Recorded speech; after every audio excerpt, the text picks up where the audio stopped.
창세기 18장 1절부터 33절 말씀.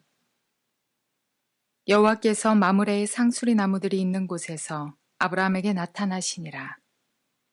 날이 뜨거울 때에 그가 장막문에 앉아 있다가 눈을 들어본즉 사람 셋이 맞은편에 서 있는지라. 그가 그들을 보자 곧 장막문으로 달려가서 영접하며 몸을 땅에 굽혀 이르되, 내 주여, 내가 주께 은혜를 입었사오면 원하건대 종을 떠나 지나가지 마시옵고 물을 조금 가져오게 하사 당신들의 발을 씻으시고 나무 아래에서 쉬소서. 내가 떡을 조금 가져오리니 당신들의 마음을 상쾌하게 하신 후에 지나가소서. 당신들이 종에게 오셨음이니이다. 그들이 이르되 네 말대로 그리하라.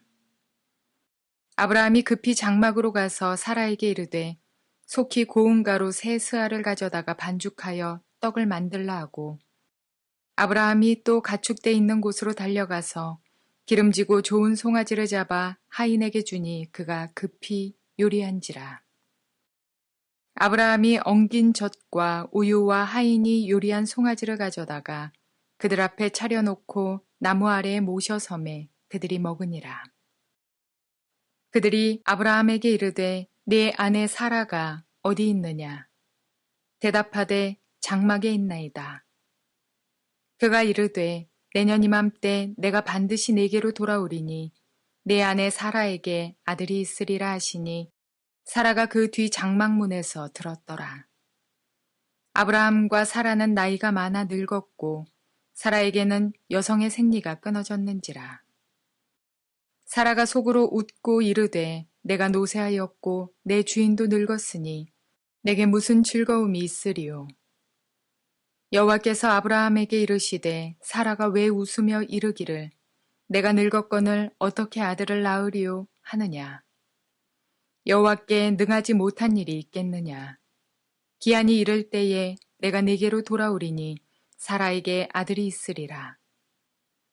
사라가 두려워서 부인하여 이르되 내가 웃지 아니하였나이다. 이르시되 아니라 네가 웃었느니라. 그 사람들이 거기서 일어나서 소돔으로 향하고 아브라함은 그들을 전송하러 함께 나가니라. 여호와께서 이르시되 내가 하려는 것을 아브라함에게 숨기겠느냐. 아브라함은 강대한 나라가 되고 천하 만민은 그로 말미암아 복을 받게 될 것이 아니냐. 내가 그로 그 자식과 권속에게 명하여 여호와의 도를 지켜 의와 공도를 행하게 하려고 그를 택하였나니 이는 나 여호와가 아브라함에게 대하여 말한 일을 이루려 함이니라. 여호와께서 또 이르시되 소돔과 고모라에 대한 부르짖음이 크고 그 죄악이 심히 무거우니 내가 이제 내려가서 그 모든 행한 것이 과연 내게 들린 부르짖음과 같은지 그렇지 않은지 내가 보고 알려 하노라. 그 사람들이 거기서 떠나 소돔으로 향하여 가고 아브라함은 여호와 앞에 그대로 섰더니 아브라함이 가까이 나아가 이르되 주께서 의인을 악인과 함께 멸하려 하시나이까. 그 성 중에 의인 50명이 있을지라도 주께서 그곳을 멸하시고 그 50의인을 위하여 용서하지 아니하시리이까.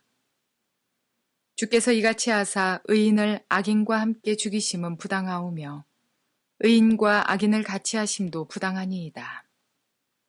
세상을 심판하시는 이가 정의를 행하실 것이 아니니이까. 여호와께서 이르시되 내가 만일 소돔 성읍 가운데서 의인 50명을 찾으면 그들을 위하여 온 지역을 용서하리라. 아브라함이 대답하여 이르되 나는 티끌이나 재와 같사오나 감히 주께 아뢰나이다. 50의인 중에 5명이 부족하다면 그 5명이 부족함으로 말미암아 온 성읍을 멸하시리이까. 이르시되 내가 거기서 45명을 찾으면 멸하지 아니하리라. 아브라함이 또 아뢰어 이르되 거기서 40명을 찾으시면 어찌하려 하시나이까. 이르시되 40명으로 말미암아 멸하지 아니하리라. 아브라함이 이르되 내 주여 노하지 마시옵고 말씀하게 하옵소서. 거기에 30명을 찾으시면 어찌하려 하시나이까. 이르시되 내가 거기서 30명을 찾으면 그리하지 아니하리라. 아브라함이 또 이르되 내가 감히 내 주께 아뢰나이다. 거기서 20명을 찾으시면 어찌하려 하시나이까. 이르시되 내가 20명으로 말미암아 그리하지 아니하리라. 아브라함이 또 이르되 주는 노하지 마옵소서.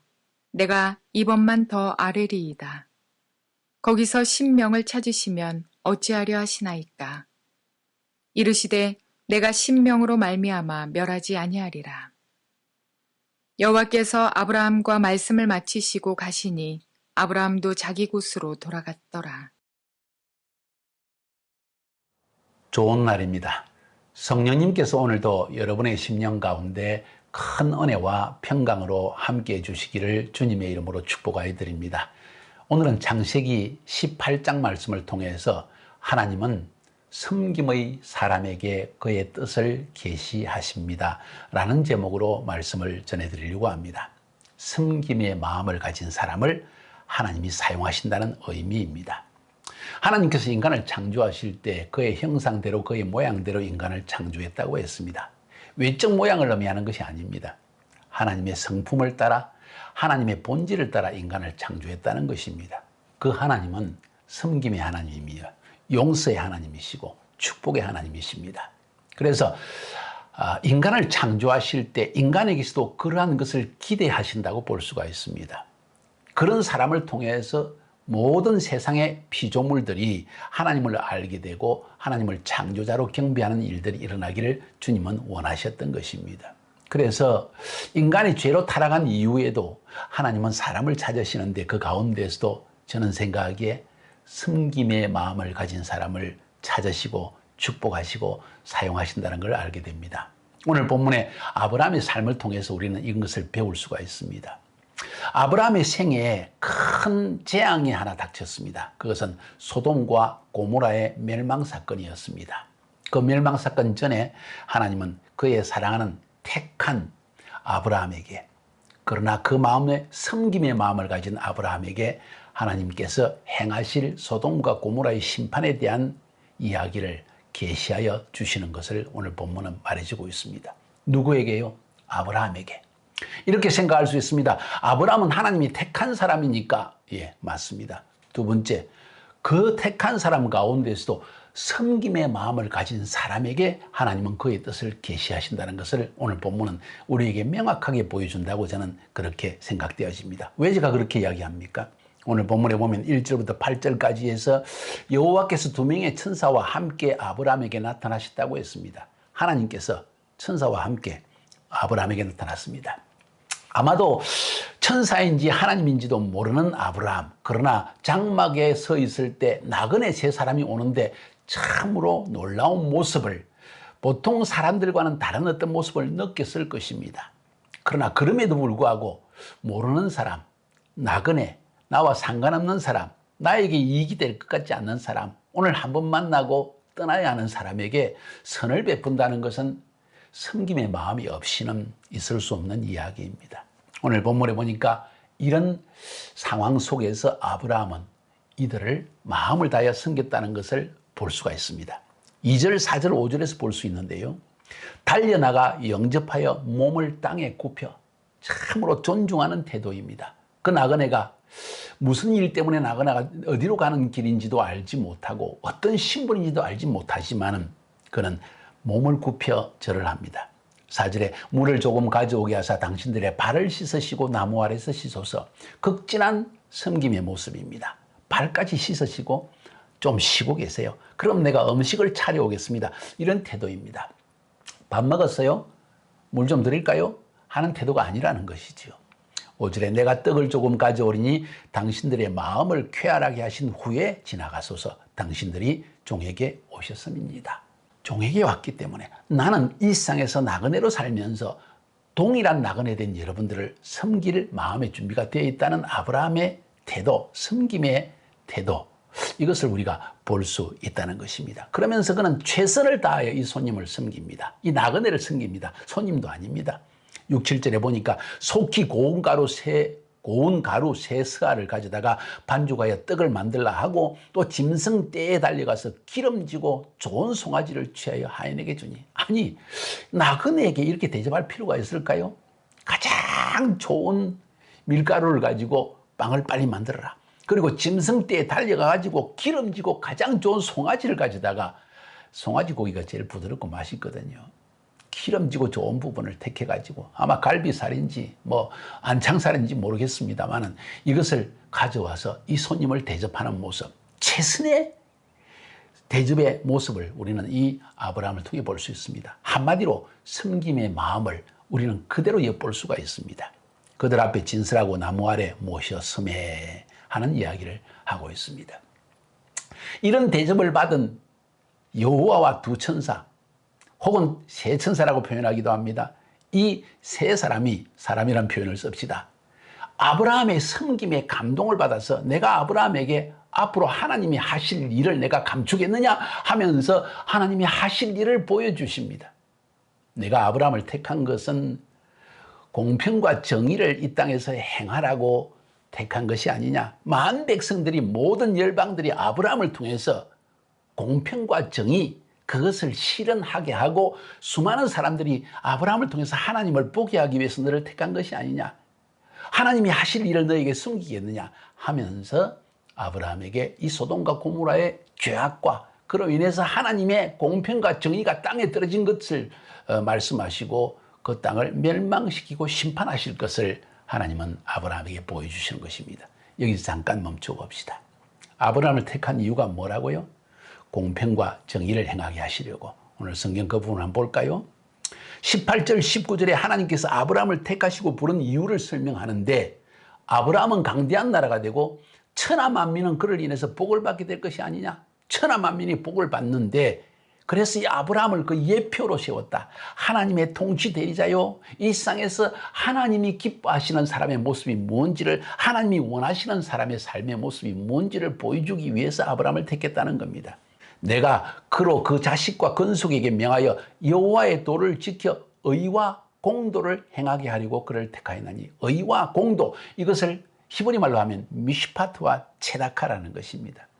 공의로움, 정의로움과 자비로움, 정의로운 자비, 공평과 정의, 이렇게 표현하기도 합니다. 이것은 의라는 개념과 자비라는 개념이 합쳐진 이야기입니다. 이게 미시파트, 의, 심판, 체다카, 정의 혹은 자비, 이런 뜻입니다. 이 두 가지를 실천하라고, 그래서 하나님을 보이라고 하나님은 아브라함을 택했다는 것입니다. 그런데 소돔과 고모라의 상태가 너무나 죄악 가운데 있기 때문에 하나님은 아브라함에게 그 심판을 미리 계시해 주십니다. 자, 여기에서 아브라함의 섬김의 마음이 또 한 번 나타납니다. 세 천사는, 혹은 여호와와 두 천사는 아브라함의 그 섬기는 모습 때문에 아브라함에게 이 소돔과 고모라의 심판과 멸망을 계시하여 주시고 미리 예표해 주시는데, 아브라함은 그 이야기를 듣자마자 섬김의 마음과 자비의 마음, 공의로운 마음이 그 마음속에 일어납니다. 내 조카 롯이 소돔과 고모라에 살고 있는데 이걸 어떡하나. 그래서 아브라함은 하나님께 부탁을 합니다. 이 성중에 50명의 의인이 있으면 그 의인들을 이 악인들과 함께 멸망시키겠습니까? 하나님께서 아니, 그러지는 않겠다. 그런데 가만히 생각해 보니까 아브라함이 50명이 되지 않을 것 같아요. 45명이면 어떻습니까? 45명 때문에라도 나는 소돔 고모라를 멸망시키지 않겠다. 그래도 모자랄 것 같아요. 40명은 어떻습니까? 40명이라도 멸망시키지 않겠다. 30명은 어떻습니까? 30명이라도. 10명이면 어떻습니까? 10명이라도 나는 멸망시키지 않겠다 하고 대화를 나누고 이 사람은 떠나고 아브라함은 장막에 남게 됩니다. 이 이야기가 오늘 본문에 적혀져 있습니다. 여기서 아브라함의 마음, 섬김의 마음과 자비의 마음을 볼 수가 있습니다. 첫 번째로는 나그네인 사람에게, 나와 상관없는 사람에게 가장 좋은 것으로 섬기는 그 마음. 두 번째, 조카 롯이 소돔과 고모라에 살고 있기 때문에 그 조카를, 비록 좀 괘씸하기도 한 조카이지만 그 롯을 구원하고 싶은 마음, 자비의 마음. 이 마음을 통해서 아브라함이 어떤 사람인지를 볼 수 있는 것입니다. 사랑하는 여러분, 하나님은요 정말 섬김과 자비의 마음, 베푸는 마음, 품어주는 마음을 가진 사람을 통해서 역사하신다는 것을 여러분이 좀 분명히 깨달아 알았으면 좋겠습니다. 이기적이고 나만을 생각하고 다른 사람을 생각하지 못하는, 베풀지 못하고 자비롭지 못하고 그리고 섬기지 못하는 사람, 세상 사람들도 그런 사람을 보면 저런 사람이 예수 믿으면 난 믿지 않을 거야 하는 손가락질을 하는 것을 종종 보게 되어집니다. 우리 마음을 넓힙시다. 단순히 마음을 넓혀서 하나님이 기뻐하신다는 차원을 넘어서 하나님은 이런 사람에게 하나님의 놀라우신 계획을 계시하여 주시기 때문입니다. 두 번째로 하나님은 이런 아브라함에게 사라에 대한 이야기를 들려주십니다. 내년 이맘때쯤에 사라가 아기를 잉태할 것이다. 그 이름을 이삭이라 할 것이다.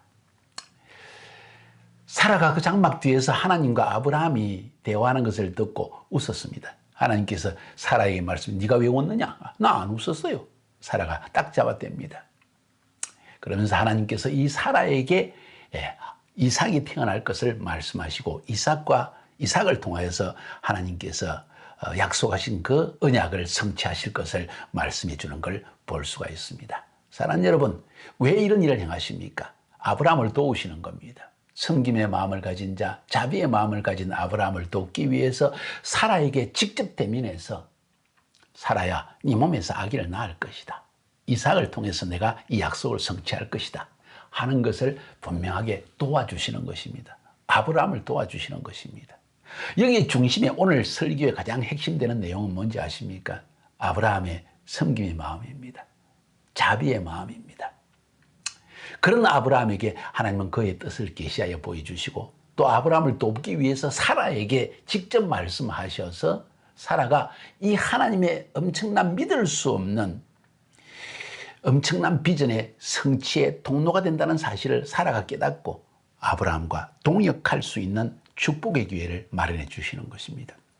사랑하는 여러분, 그래서 우리의 마음속에 섬김의 마음이 있는지, 또 자비의 마음이 있는지, 품어주는 마음이 있는지, 베푸는 마음이 있는지 한번 이것을 살펴보고, 내게 하나님의 음성이 잘 들려지지 않고 하나님께서 하실 일들을 우리가 감지하지 못하고 느끼지 못하고 재앙을 당하게 되는 이런 일이 없도록 우리의 마음을 한번 하나님 앞에 준비하면 하나님이 우리에게 그가 하실 일을 우리에게 계시해 주시지 않을까요?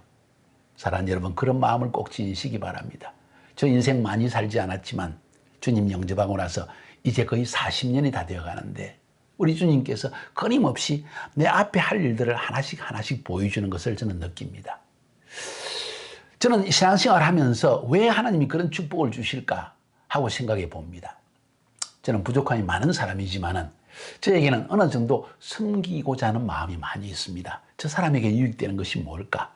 저 사람이 어떻게 하면 저 사람이 하나님을 더 알 수가 있을까? 어떻게 하면 저 사람이 좀 더 편할 수 있을까? 이런 것들을 사실 많이 생각하는 편입니다. 죄송합니다. 제 이야기를 해서. 이 이야기를 하는 이유는 사랑하는 우리 젊은 청년들이 이런 삶의 라이프 스타일을 행동함으로 말미암아, 실천함으로 말미암아 하나님의 계시를 미리 알게 되고 그 계시를 따라 그 인생을 설계해 나갈 수 있는 축복을 누리게 하기 위한 것입니다. 섬김의 마음, 베푸는 마음 너무너무 중요합니다. 아브라함의 마음을 지니시고 하나님의 미래에 대한 계시적인 음성을 듣는 여러분이 되기를 주님의 이름으로 축복하여 드립니다. 승리합시다.